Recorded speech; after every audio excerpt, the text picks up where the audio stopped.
This is a bookend. This is a major chapter in American history is closed by this.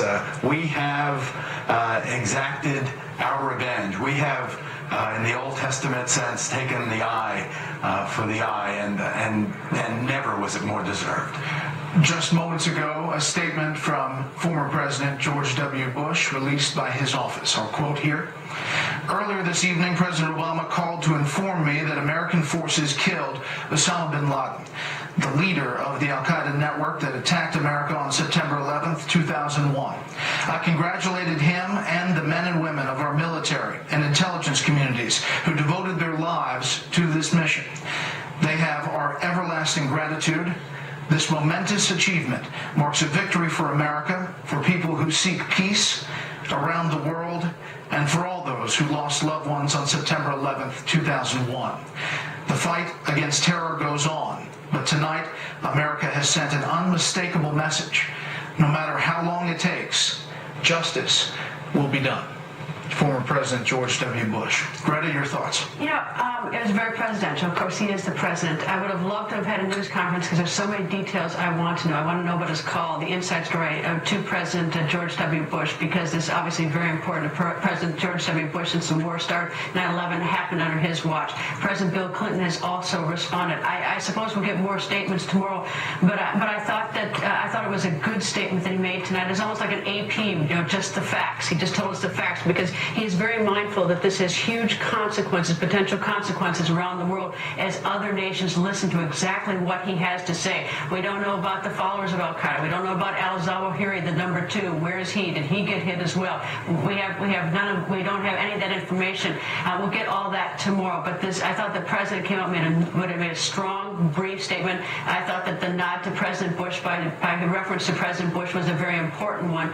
And I look forward to getting many more of the details behind the scenes on this. General McInerney, quickly, the Pakistani element of this is an important part as well, and the fact that he mentioned the cooperation, and they'll have a lot of talking to do about what happened throughout this as well. Yeah, Brett, it's a great success story, and the covert operations and the work between the United States and Pakistan, which has had some ups and downs, but a very, very powerful testament to that coordination. And it happens very quickly. These come-downs, as we know, talking about Colonel Gaddafi, this information develops very quickly, and it's got to be executed quickly.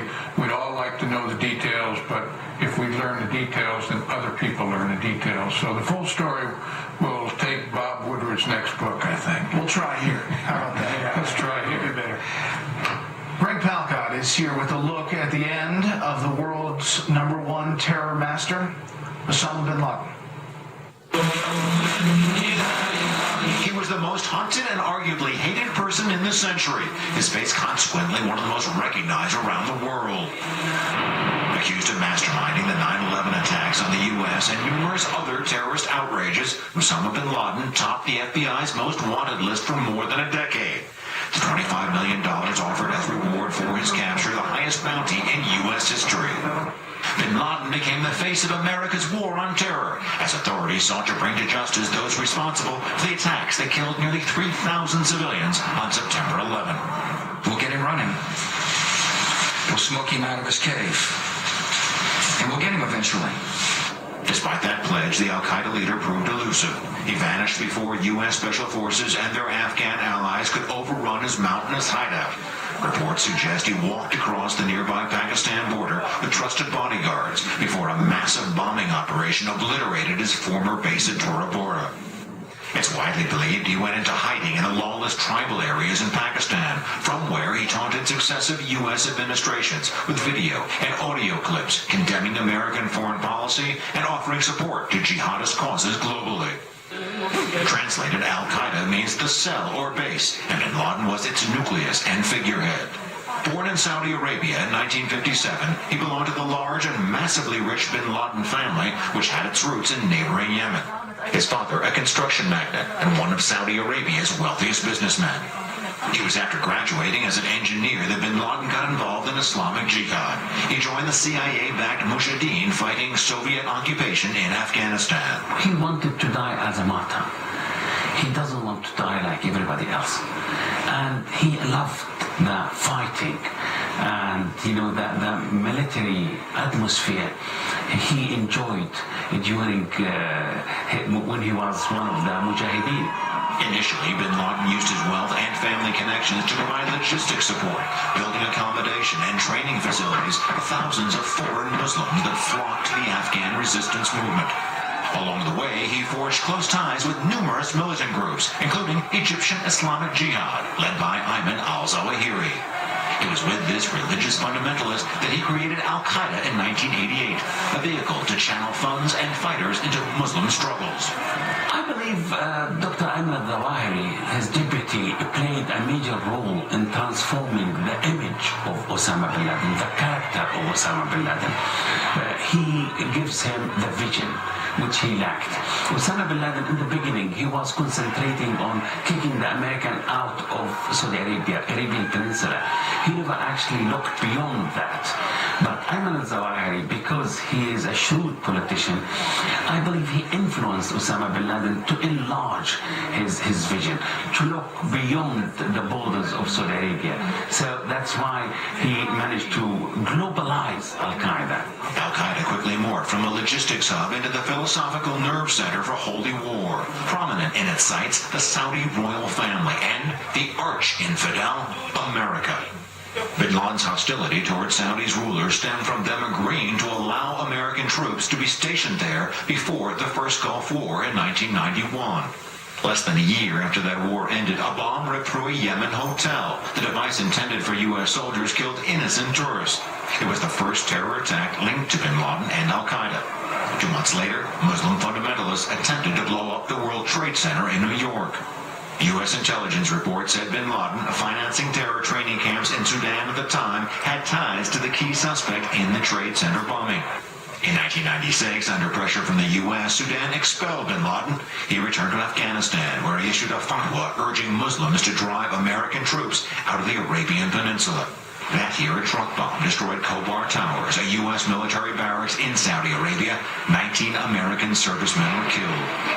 In 1998, bin Laden extended his declaration of jihad to killing all Americans anywhere in the world. That year, simultaneous explosions devastated the U.S. embassies in Kenya and Tanzania. The death toll was massive. An outraged U.S. President Bill Clinton ordered cruise missile strikes against bin Laden's suspected training camps in Afghanistan and a pharmaceuticals plant near Khartoum reportedly linked to the production of chemical weapons for bin Laden. It didn't stop the attacks. In 2000, a dinghy packed with explosives rammed the Navy destroyer USS Cole, killing 17 sailors. Sheltered by the Taliban regime, hidden in the rugged Afghanistan mountains behind me, Osama bin Laden had a free hand to plot his next terror atrocity. With key lieutenants by his side, including spiritual advisor Ayman al-Zawahiri, he helped to mastermind the 9/11 attacks against America. The United States responded quickly. The Taliban regime was toppled several weeks later, and then Osama bin Laden went underground. Shortly after the devastating suicide strikes on the U.S., bin Laden, in hiding, released messages praising the attackers. In the years that followed, bin Laden and his network inspired dozens of terrorist attacks around the globe. Now that bin Laden is dead, the only question that remains is whether Al-Qaeda will continue its murderous campaign against perceived corrupt Muslim governments and Western infidels. Will fanatical Islam wane now that its favorite poster boy is out of the picture? Greg Talcott, Fox News. Just moments ago, President Obama, with the words, "Justice has been done. Osama bin Laden has been killed." That statement by the president, there were other people in the room. Vice President Biden, Secretary of State Clinton, the current CIA Director, Leon Panetta, who has now been nominated to become the next Defense Secretary, Chairman of the Joint Chiefs, Admiral Mike Mullen, and the National Security Advisor, Tom Donnelly. Joining me now on the phone, National Security Correspondent for Fox News Channel, Jennifer Griffin. Jennifer, any news? Jennifer, can you hear me? Yes, can you hear me, Brett? Yeah, the location of the, any details about the Yes. the actual event? What I can tell you is that the president just announced that this attack basically took place in Abbottabad. That is halfway between Islamabad and Peshawar. It's in the Northwest Frontier Province. It's a Hazara region area within Pakistan. It is known as a military cantonment town. It is the home of the 2nd Division of the Northern Army Corps. So this is an army town where he was found in a home there. And the president said that it was a small team of Americans. No Americans were killed in the firefight. It was a firefight that killed Osama bin Laden. So we now know that it was, in fact, that it took place about halfway between Islamabad and Peshawar in the Northwest Frontier Province of Pakistan. This is significant because for many years I've heard the Pakistanis and Pakistani intelligence officers say that if we had information about bin Laden, we would share it with the Americans. It's not clear whether there was information shared. It's also important to point out that the head of the ISI, that's the Pakistan Intelligence Agency, made a quick trip here a little over a week ago to meet with the head of the CIA. There were reports of tensions at the time between the two agencies. It would be interesting to find out what was discussed during that meeting. Brett? I should point out, Jennifer, and you're at the Pentagon, and we were looking at video outside the White House of crowds that have appeared outside the White House on 1600 Pennsylvania Avenue to cheer and to celebrate. And there you can see the street right in front of the White House, the gate there, and crowds are gathering, and you see some of the celebration going on, some of the emotion around this. Jennifer, it's significant that you mentioned that it is in that frontier province. We had heard that it was around Islamabad. This makes more sense as you head out to the northwestern frontier. It's still very delicate, Jennifer, for the Pakistanis and what they knew, how they knew it, and when. I can't emphasize enough the fact that he was in Abbottabad. This is a cantonment, a military headquarters for one of the major divisions of the Pakistani military. He was sitting there in an urban area, in a home, we're told. This was not somebody living in a cave, as we have sometimes been led to believe in talking to officials in the past when they speculated where could this guy be. No, this was right under the noses of the Pakistanis in a home. I'm going to interrupt you for 1 second. We're going to pause, come to the end of our network coverage on Fox for continuing coverage without commercial interruption. Tune to Fox News Channel, and we will have this amazing story. Osama bin Laden, dead.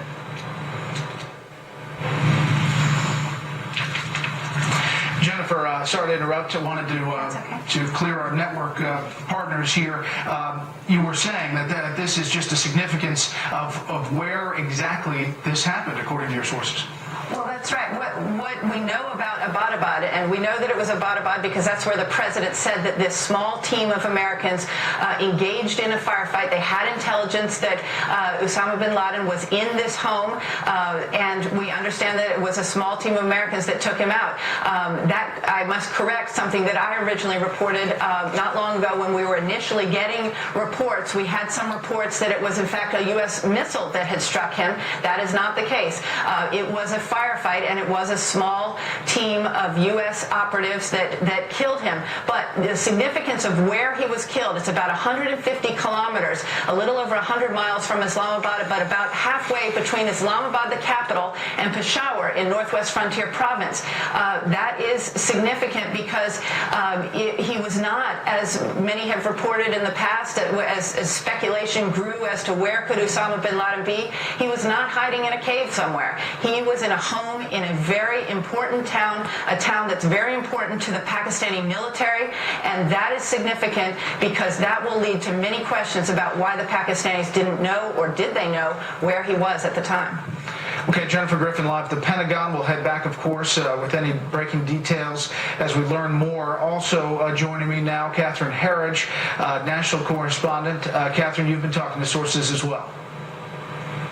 A short time ago, I spoke with a congressional source who confirmed that late this evening, the head of the National Counterterrorism Center, Michael Leiter, made a series of phone calls to people on the Hill to confirm that Osama bin Laden had in fact been killed and that the body had been recovered. When I asked asked what the tone of that conversation was, he said that Michael Leiter was exhilarated and at the same time relieved with bin Laden's death. In addition, what I found interesting and worth noting in the president's statement was the fact that he said that this tip or this piece of intelligence about bin Laden's whereabouts first arose in August of last year, and it's something that they had been following since. In addition, what I found interesting is the warnings that are going out now, not only here sort of domestically, but also internationally, about the potential for follow-on attacks or retaliatory attacks. One of the things, excuse me while I just turn off the other phone here. One of the things, because I'm getting a lot of phone calls right now, one of the things that we have seen with bin Laden in the last 3 years, Brett, as you know from our reporting, is that though he's been diminished by the Predator drone campaign, he's remained very focused on attacking Western targets and specifically American targets. And the question is going to be, what will happen within a battle for succession within the Al-Qaeda movement? And the reason I say that's important is because the former CIA director Michael Hayden told me that he thought that could be critical to the organization because it's never had to face a battle for leadership or succession in the past. And he felt that that battle could be very destructive or corrosive, almost like a cancer within the network in terms of its ability to continue to hold together. But again, what I would emphasize this evening is that we had a series of calls on Capitol Hill to inform people about the death of bin Laden. Number two, this information that people had to at least anticipate or be prepared for evidence of some sort of retaliatory or follow-on attack. That's always sort of been in the minds of counterterrorism officials here in the United States. And I think thirdly, what does this mean for the Al-Qaeda network now that bin Laden is gone? What will a battle for succession mean within the network, and will the network be able to survive that? As you know, what we've seen with the affiliates like Al-Qaeda in Iraq, with Abu Musab al-Zarqawi, when he was killed in Iraq back in 2006, there was sort of a spike in activity and attacks, but then the network never really fully recovered because they weren't able to replace that charismatic figure. And that may well be the case with the Al-Qaeda network that we see today, Brett.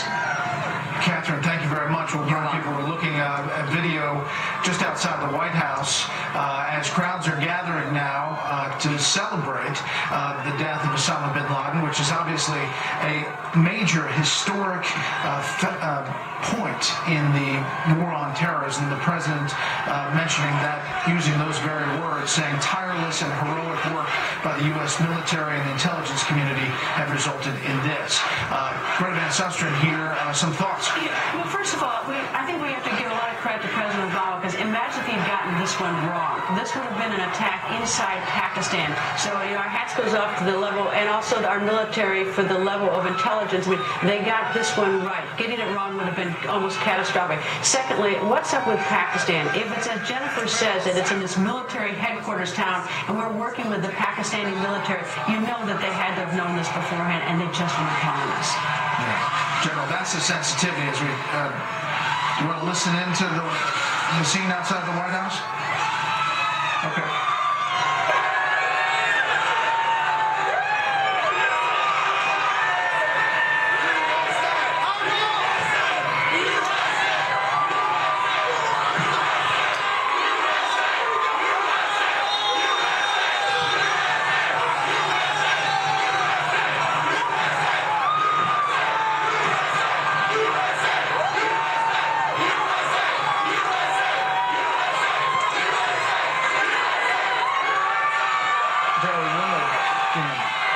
All of this, because as Catherine mentioned, I mentioned it earlier, obviously there's a lot of emotion. There's a lot of people that are very happy that this day came, and it's spilling out into right in front of the White House. But these images, of course, have effects around the world as well. And it is possible that we could see more attacks as a result of a martyrdom situation. Not that it's at all negative that you would have this major victory in the war on terror, but it's also, you have to keep that in mind. Oh, I think we're going to get a surge. We know they announced today was the first day of the surge of the summer fighting season in Afghanistan. The Taliban did, and so I think it's appropriate that we got them. Of course, we got them a week ago, but the fact is we should expect that. Our troops will be aware of this. That's why I think they're recalling a lot of people, and around the world, we're going to be much much more alert because we do know that they're going to make some attempts. But that has certain advantages to us because if we've been watching these cells and doing certain things, it can expose them